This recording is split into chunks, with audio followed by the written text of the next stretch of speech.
Halo semuanya, kembali lagi bersama saya, Jimmy, dan terima kasih saya ucapkan kepada kalian semua yang telah memberikan saya kesempatan untuk menemani malam-malam kalian. Di video kali ini, saya akan membacakan sebuah kisah horor yang ditulis oleh saudara Bri dalam akun Twitternya @bristory.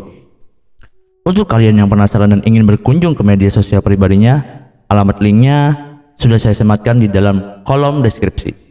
Jadi silahkan kalian lihat dan kalian follow akun miliknya sehingga kalian bisa mengikuti kisah menarik lainnya yang ditulis oleh saudara Bri di akun pribadinya. Dan pada video kali ini, kisah yang akan saya ceritakan adalah Rumah Teteh.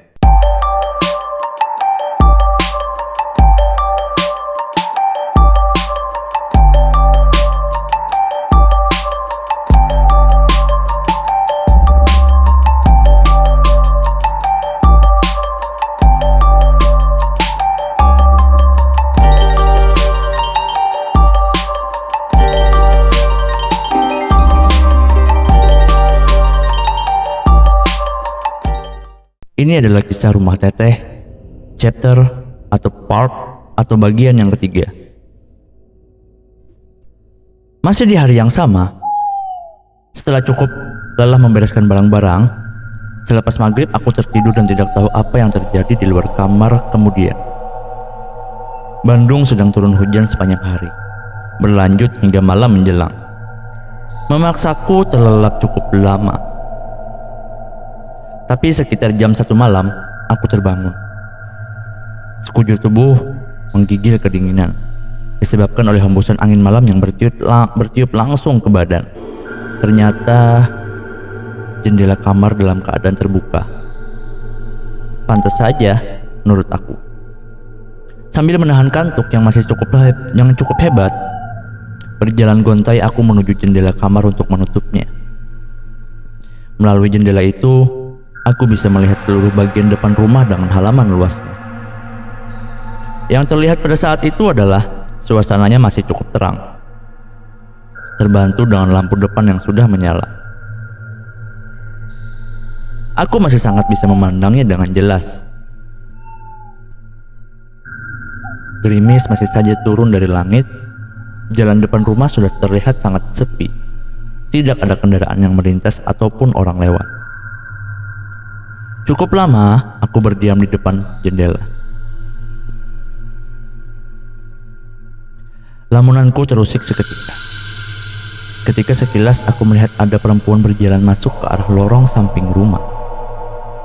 Walaupun hanya sekilas, tapi aku dapat melihatnya dengan jelas. Perempuan dengan rambut ikal panjang sebahu, berpakaian baju terusan sebatas lutut, tapi aku tidak sempat memperhatikan raut wajahnya. Sekilas perawakannya seperti Sisi, tapi aku berpikir kalau itu adalah teman Doni atau Asep. Mereka memang menempati kamar yang terletak di bagian samping rumah. Untuk memasukinya dapat melalui pintu di lorong samping. Tidak terlalu ambil pusing, aku langsung kembali ke niat awal, yaitu menutup jendela kamar dan juga tirainya. Kemudian aku mematikan lampu kamar dan langsung merebahkan badan di atas tempat tidur untuk melanjutkan tidur yang sempat terpotong. Badan masih terasa sangat lelah. Dalam keadaan kamar yang gelap, hanya dibantu cahaya dari TV yang masih dalam keadaan menyala, aku memaksa mata untuk terpejam. Tapi usahaku tidak kunjung juga berhasil. Karena mendengar sesuatu yang bersumber dari lantai atas. Ada suara yang cukup mengganggu. Aku mendengarnya seperti suara langkah kaki. Duk, duk, duk, duk, duk. Kira-kira seperti itu bunyinya. Terkadang seperti suara langkah orang sedang berjalan.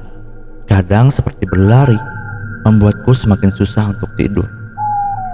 Memi dan Sisi sudah tengah malam seperti ini masih belum tidur juga, pikirku dalam hati. Posisi kamar mereka memang tepat berada persis di atas kamarku, sehingga kalau dalam keadaan hening dan sepi sepi seperti ini, suara langkah kaki mereka pasti terdengar dengan jelas. Seperti itulah kira-kira. Cukup lama suara itu terus-menerus terdengar, sampai pada akhirnya aku mendengar suara duk, duk, sesekali. Mungkin Sisi dan Memes memang sudah selesai melaksanakan aktivitasnya. Syukurlah. Dengan begitu, aku bisa melanjutkan tidurku lagi. Waktu menunjukkan pukul 2 lewat tengah malam. Ketika tiba-tiba aku merasa haus, saat itu juga aku berniat untuk keluar kamar dan menuju dapur untuk minum. Untuk sampai ke dapur, aku harus melewati lorong tangga yang menuju ke lantai atas. Lalu melewati ruang tengah, ruang makan, setelah itu baru sampai di dapur. Isi rumah sudah sangat hening dan sepi. Aku pikir mungkin karena sebagian besar penghuninya sudah tidur, mungkin hanya aku, Memi, dan Sisi yang masih terjaga. Tidak ada perasaan takut atau aneh ketika membuka kamar kemudian melihat suasana ruang tengah yang terlihat termaram. Hanya terbantu cahaya lampu dari halaman belakang yang masuk melalui sela-sela jendela di ruang makan. Suasananya membuat nyaliku menjadi melemah, ditambah dengan suara angin yang bertiup cukup kencang di luar, menemani turunnya hujan yang intensitasnya semakin besar.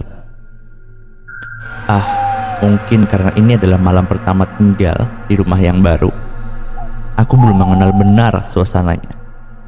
Aku berpikir begitu bermaksud untuk menambah nyali yang memang sudah semakin goyah.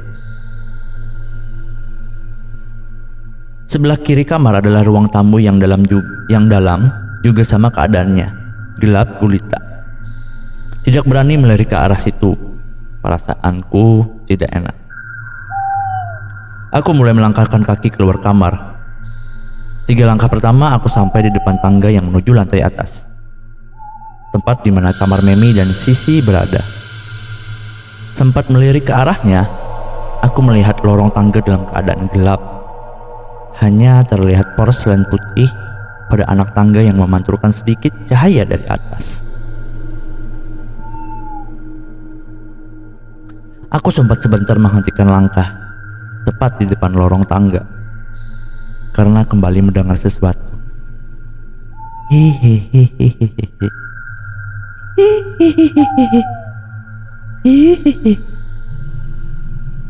Seperti itu suaranya. Aku mendengar suara tawa perempuan dari atas. Tawa yang terdengar hanya terdiri dari 1 orang. Itu Memi atau Sisi ya?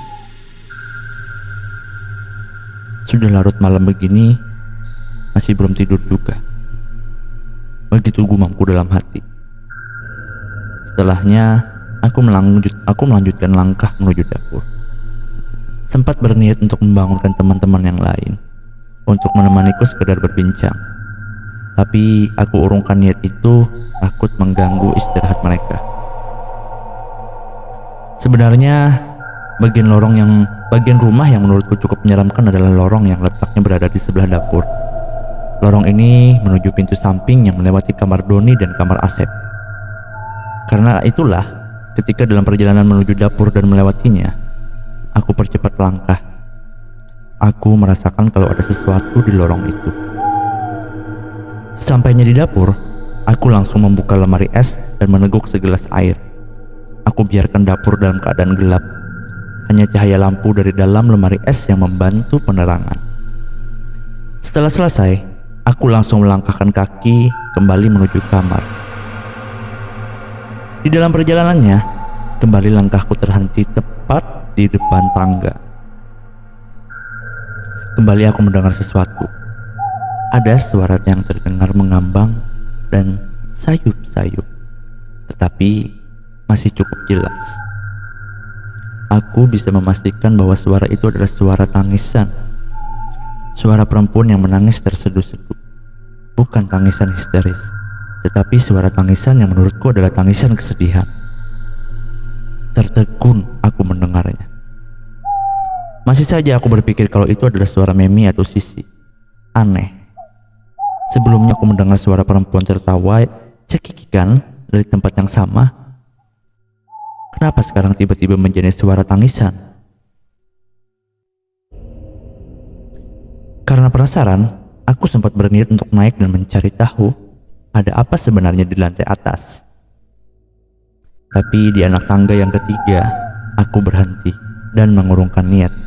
Kembali melangkah turun, aku takut mengganggu privasi Memi dan Sisi. Kemudian langsung masuk kamar dan mengunci pintu.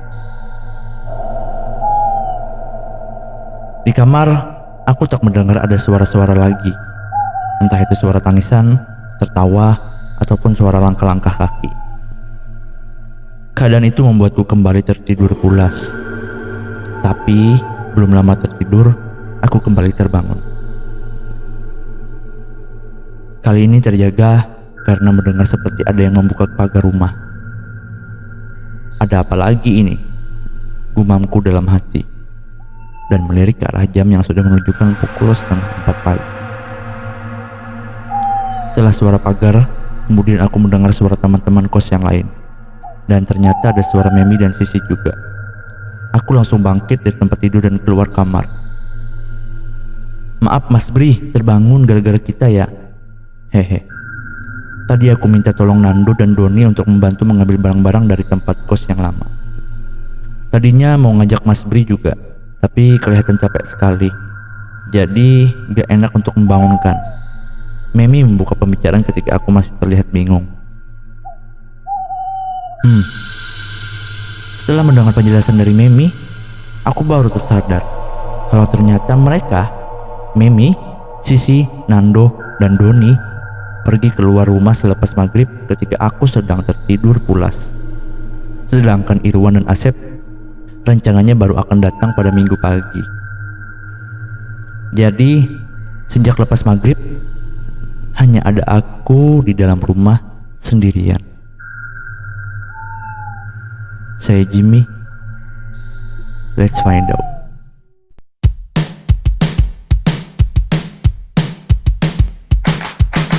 Today is gonna be a little something more.